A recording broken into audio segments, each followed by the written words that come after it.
สวัสดีค่ะทุกคน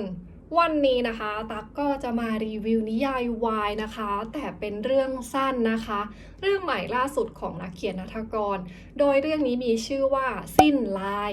ถึงแม้ว่าจะเป็นเรื่องสั้นนะคะแต่ต้องบอกว่าเฮ้ยแบบสนุกมากนะคะแล้วก็มีครบทุกรส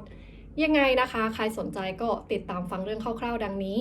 พระเอกของเรานะคะชื่อว่ากลึงเป็นเจ้าของโรงงานน้ำแข็งแห่งหนึ่งนะคะที่ต่างจังหวัดอยู่มาวันหนึ่งนะคะนายเอกของเราซึ่งชื่อว่ารันเนี่ยก็กลับมาหากลึงหลังจากที่ไปใช้ชีวิตอยู่ในกรุงเทพมาเป็นเวลาทั้งหมด1 ปีการจากไปของรันโดยไม่บอกกล่าวเมื่อปีก่อนนะคะได้สร้างความเจ็บปวดให้กับกลึงเป็นอย่างมากโดยกลึงนะคะคิดมาเสมอว่ารันเนี่ยจากเขาไปนะคะหนีเข้ากรุงเทพไปกับผู้ชายคนหนึ่งนะคะซึ่งเพิ่งรู้จักกันเมื่อไม่นานรันกลับมาหากลึงนะคะครั้งนี้เขาก็ต้องการที่จะมาหางานทำนะคะพอไปของานกลึงนะคะกลึงก็แบบคือแบบไม่สนใจรันเลยนะคะแล้วก็แบบไล่เหมือนหมูเหมือนหมานะคะรันซึ่งไม่มีที่ไปนะคะก็ตัดสินใจรอกลึงอยู่ที่หน้าโรงงานน้ำแข็งคือโชคไม่ดีนะคะวันนั้นเนี่ยฟ้าฝนไม่เป็นใจฝนก็แบบตกหนักมากรันนะคะเลยแบบต้องยืนตากฝนเพื่อรอกลึงนะคะจนเป็นไข้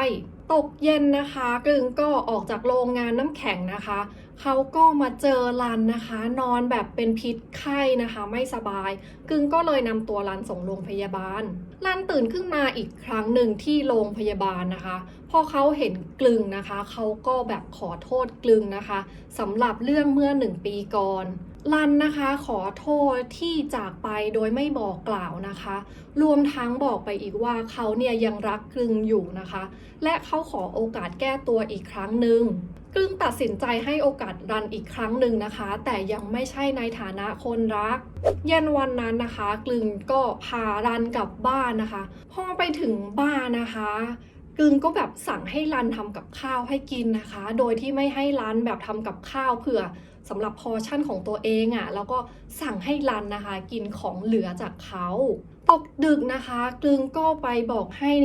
รันนะคะมี NC กับตัวเองนะคะทั้งที่รันยังไม่สบายอยู่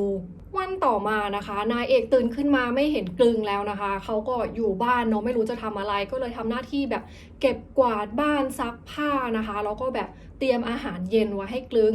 ตกเย็นนะคะกลึงเนี่ยกลับมาบ้านนะคะแต่ไม่ได้กลับมาคนเดียวนะกลับมาพร้อมกับผู้หญิงอีกคนหนึ่งซึ่งชื่อว่าอุษา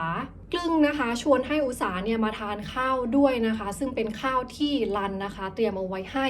แต่ดันนะคะไม่ได้ชวนรันมากินด้วยระหว่างทานข้าวเย็นนะคะรันเนี่ยก็เผอิญไปได้ยินบทสนทนาของคนทั้งคู่นะคะรันเนี่ยไปได้ยินมาว่ากึงบอกว่ากับข้าวของเขามันแบบไม่อร่อยนะคะเหมือนของที่ซื้อได้จากตลาดทั่วไปนอกจากนั้นนะคะกึงยังบอกอุษาไปว่าเขาสงสารรันนะคะที่ไม่มีที่ไปนะคะเหมือนหมาเหมือนแมวที่ไม่มีที่ไปนะคะก็เลยอนุญาตให้มาอยู่ที่บ้านหลังจากได้ยินบทสนทนานะรันก็คือแบบเสียใจมากนะคะเขาก็คือเริ่มคิดกับตัวเองแล้วนะคะว่าเฮ้ยการที่เขากลับมาครั้งนี้มันเป็นการตัดสินใจที่ถูกหรือเปล่าหลังจากทานข้าวเสร็จนะคะกลึงก็ไปส่งอุษาที่บ้านนะคะแล้วก็กลับมาบ้านดึกด้วยความเป็นห่วงนะคะรันก็ถามว่าทำไมกลับบ้านดึกนะคะกินเหล้ามาไม่ควรที่จะขับรถเนาะความห่วงใยที่รันมีให้กลึงเนี่ยก็ค่อยๆเริ่มนะคะทำให้กลึงเนี่ยใจอ่อนพระเอกของเราก็เริ่มคิดไปถึงช่วงเวลาดีๆที่คนทั้งคู่เคยมีด้วยกันในอดีตตกดึกคืนนั้นนะคะรันก็คือสารภาพรักกับพระเอกอีกครั้งหนึ่งนะคะว่าเขา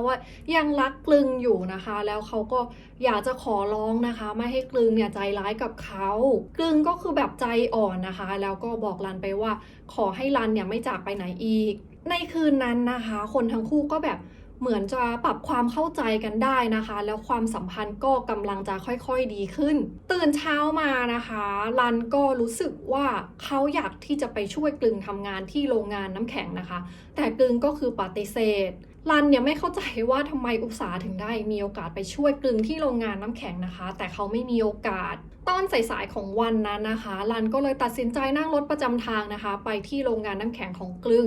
แล้วก็ไปของานนะคะหัวหน้าพนักงานนะคะตัดสินใจให้รันนะคะไปแบกน้ำแข็ง ซึ่งงานแบ่งน้ำแข็งเนี่ยเป็นอะไรที่ไม่เหมาะกับรันเลยนะคะเพราะว่ารันเนี่ยเป็นผู้ชายแบบตัวเล็กนะคะรวมถึงเขาเนี่ยยังไม่สบายอยู่รันตอบตกลงที่จะทำงานยกน้ำแข็งนะคะแต่เนื่องจากว่าสรีระที่บอบบางนะคะรวมถึงยังเป็นไข้อยู่นะคะรันทำงานไปได้แป๊บเดียวนะคะก็แบบเป็นลมหมดสติล้มลงไปที่โรงงานน้ำแข็งเด็กในร้านนะคะเห็นแบบรันหมดสติไปก็แบบตกใจมากนะคะก็รีบไปบอกกลึงนะคะถึงเหตุการณ์ที่เกิดขึ้นเมื่อได้ทราบข่าวนะคะกลึงก็คือโกรธนายเอกมากนะคะเพราะว่าบอกให้นายเอกอยู่บ้านแล้วนะคะไม่ต้องมาทำงานแต่นายเอกก็ไม่เชื่อฟังกลึงพารันกลับบ้านโดยด่วนนะคะพอรันเนี่ยตื่นขึ้นมานะคะกลึงซึ่งก็ยังแบบโกรธอยู่นะคะก็เผลอพูดไม่ดีกับรันเข้าคือนายเอกของเรานะคะคือไม่เข้าใจว่าทำไมอุตส่าห์ได้ไปทำงานนะคะแต่เขาเนี่ยไม่สามารถไปช่วยงานกลึงได้นะคะกลึงซึ่งตอนนั้นยังโกรธอยู่นะคะเลยเผลอหลุดปากนะคะต่อไปว่าเพราะว่านายเอกนะคะโง่ก็เลยไม่อยากให้ไปทำงานรันได้ยินก็คือแบบเสียใจมากนะคะคือหลังจากได้ยินเนี่ยรันก็แบบเงียบไปเลยในตอนนั้นนะคะรันรู้สึกว่าเขาเนี่ยคือไม่มีค่าสุดๆนะคะจะไปช่วยงานก็คือไม่สามารถทำอะไรได้รันเนี่ยรู้สึกว่ากลึงเนี่ยคงจะหมดรักเขาแล้วนะคะเขาก็เริ่มคิดว่าการที่เขาตัดสินใจกลับมาที่นี่นะคะมันเป็นการตัดสินใจที่ผิดในตอนสายนะคะกลึงก็กลับไปทำงานที่โรงงานน้ำแข็งอีกครั้งหนึ่งรันตัดสินใจเก็บข้าวของนะคะแล้วก็ออกไปจากบ้านกลึง